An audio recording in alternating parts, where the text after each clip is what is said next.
Why, hello.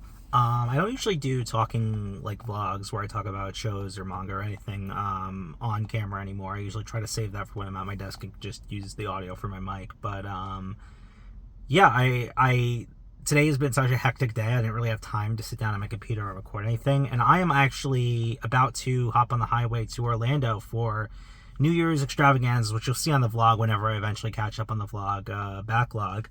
But very quickly, when knowing me, very quickly could be 20 minutes, but I'm hoping this will be quick because I got to get on the highway. But I just wanted to quickly do my thoughts on Volume 2 of Stranger Things Season 5, the latest batch. Everything. So I did a video on Volume 1, which is the first 4 episodes. This is the next 3, episodes 5 through 7. This is not 8, the finale. At the time I'm recording this, I'll probably upload it tonight, but at the time I'm recording this, 8 is not out yet, so I'm spitting. God. Yeah, I don't know what people's problem is with these episodes. People are saying the show is ruined. I've heard going into these episodes, I was a little late because I watched this with my family, so it's like I have to wait for when everyone is free to watch. I can't just watch on my own schedule like I usually do. So, yeah, going into these episodes, I heard nothing but bad things, saying the show is ruined, that, like, it's jumped the shark, there's no redeeming it at this point. I'm like, are they pulling a Game of Thrones? I was like, oh, no.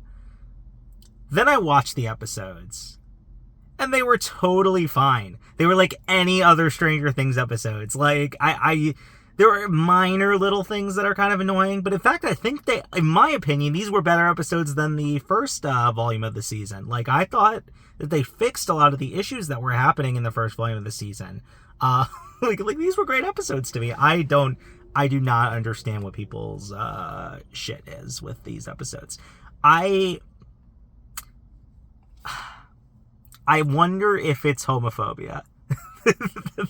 That's like genuinely one of my sneaking suspicions here. No one's outright saying that. They're saying it jumped the shark in the quality, but I'm like, I don't see that. I don't know. Maybe I'm missing something completely. I'm going to look back. Maybe I have like rose-tinted goggles on, and like I'm going to look back and I'm going to be totally, oh shit, I completely missed this, like Rise of Skywalker or shit. I think they do the fucking Rise of Skywalker thing with the matching the telescope to the physical like thing, which was funny. I saw a lot of memes with that, but it works in this case because it did not work in Rise of Skywalker, because how could it possibly have predicted the location of a rune?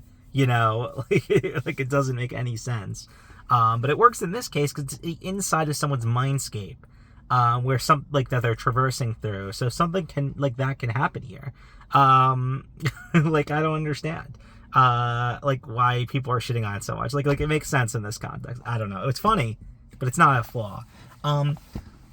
What I was saying though, there's actually some things I thought were fixed.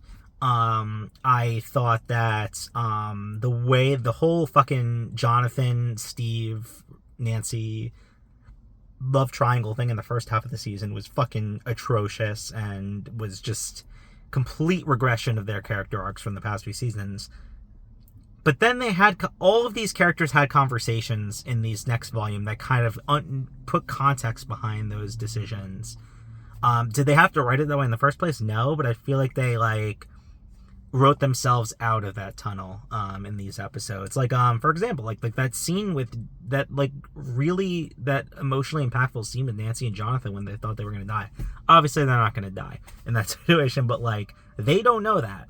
And, they thought they were going to die, and they're just, like, letting it all out and all of their feelings, and there's no bars, like, held back or anything like that anymore. And I thought that was a really powerful scene, and it really recontextualized Jonathan and Nancy's behavior toward each other throughout the season. And I thought, oh my god, the fucking scene with, oh my god, how am I blanking on his name? Dustin. Of course, Dustin and Steve. Like I was so fucking annoyed with their bickering and didn't understand why Steve was behaving that way. But we get from both sides, like, a crushing scene, like when he flips out and beats this, like, they beat each other up. But then also, like, when he's about to cross the stairs and Dustin pulls him back and it's like just breaks down. It's like, I can't lose you too. Oh my god, I was tearing up. It was so fucking powerful. There were like a number of like incredibly powerful scenes. Fucking the Will's coming out scene was like beautiful. It was so well done and so real, and the way he was over talking while beating around the points, the way he was like almost shaking in his words, it was so fucking real and so beautifully acted.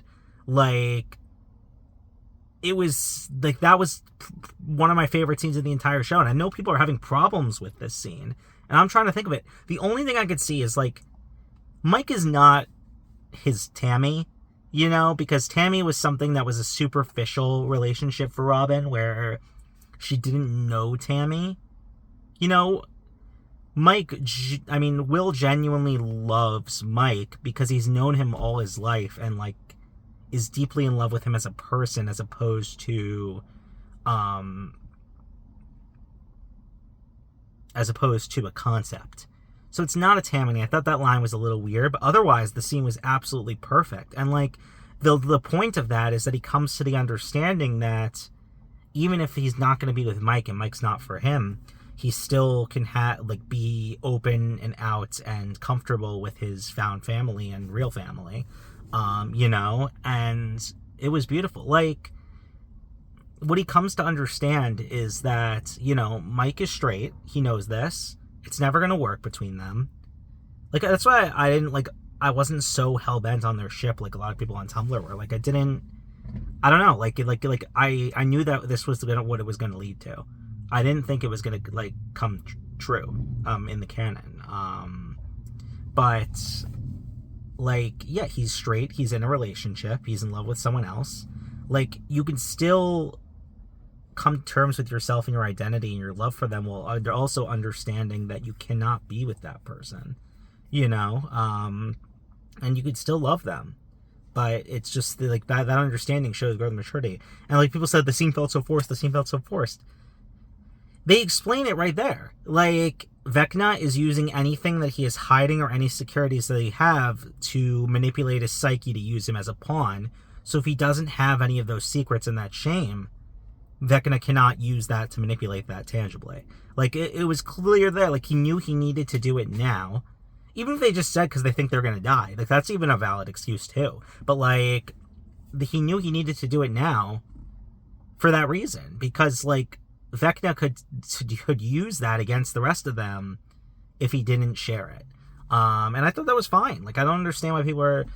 But I thought that was an incredible scene. Like, and I was kind of annoyed by Nancy's, like, energy in the first few episodes. There was a really great scene where she was, like, you know, breaking down in the bathroom at the hospital. That was incredible. But like, I think Nancy's my favorite character in the show, and I think they really turned her around in this volume, and they gave her a lot of growth. And we saw, like, I like that they showed that the situation, the distance between Jonathan and Nancy wasn't so one-sided.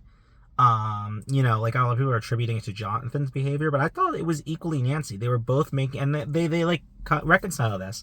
They were both making decisions and not sharing things and not communicating. Like, it wasn't just a one-sided street. But yeah, I mean, I don't know. God, the Max waking up, that was a fucking, oh my God, that got me. Whenever they do that song, I don't know what song it's called. They used it in this show. They used it when Max first went out, and they used it when she came back up now, and they used it in Sopranos too. I'm trying to remember what episode it was in when Tony was in the dreamscape. Yeah, they used it in the Sopranos too. But like, yeah, like, that song always gets me. I don't know what it is. I don't know what even the song's called, but it just always, like, whenever that song plays in a show that I care about, it's just like, oh fuck, here we go. And that scene was so good too. And I like that there's, like, you know, tangible consequences. Her consciousness is back. She's back out, but she's paralyzed. That's crazy, you know, for the kid, you know.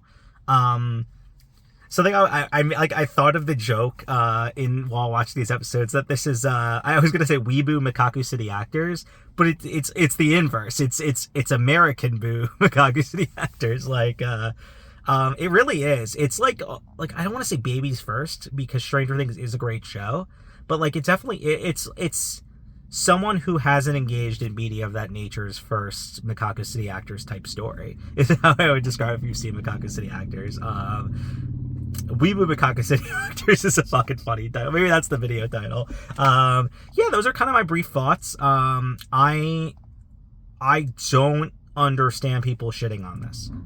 Like I thought they were great episodes. There's some issues here and there, but there's always been some issues here and there throughout the whole show. It's not a perfect show by any means, but it's still a great show. Now, will they stick the landing in the finale? Finales have burned me time and time again. Will it burn me again this time? We'll have to find out.